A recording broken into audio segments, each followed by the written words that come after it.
talking to a coach about getting my life back. A few months ago, my long-term relationship ended, and it left me completely lost.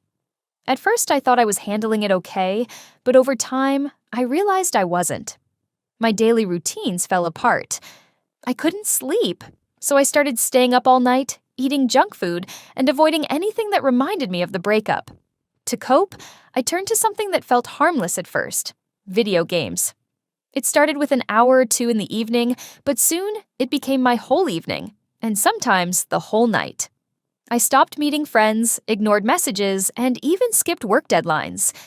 January is such an important month at work, and I was supposed to be focusing on a major project, but instead, I was too distracted leveling up in a game. That's when I finally decided I needed help. I reached out to a coach that a friend had recommended. Her name is Marie, and we had our first session last week. I wasn't sure what to expect, but she immediately made me feel at ease. Marie asked me about my routines and what I felt was holding me back. I admitted, I've been spending way too much time gaming. It's my way of escaping everything.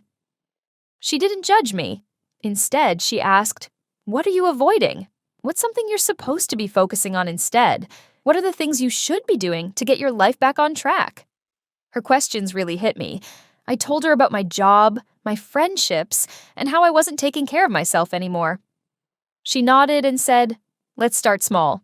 You don't need to fix everything at once, but we can rebuild your routines step by step." She suggested creating a simple morning routine. "You're supposed to start your day with intention," she said. "It could be something as small as 10 minutes of stretching or drinking a glass of water and making your bed."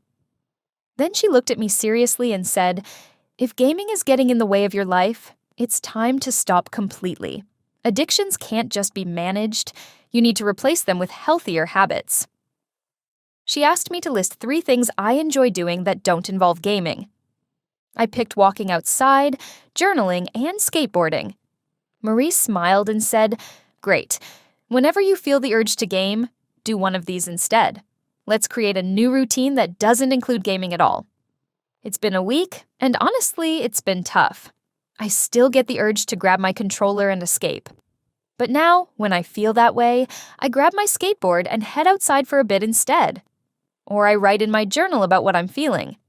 It's not perfect, but for the first time in months, I feel like I have some direction again,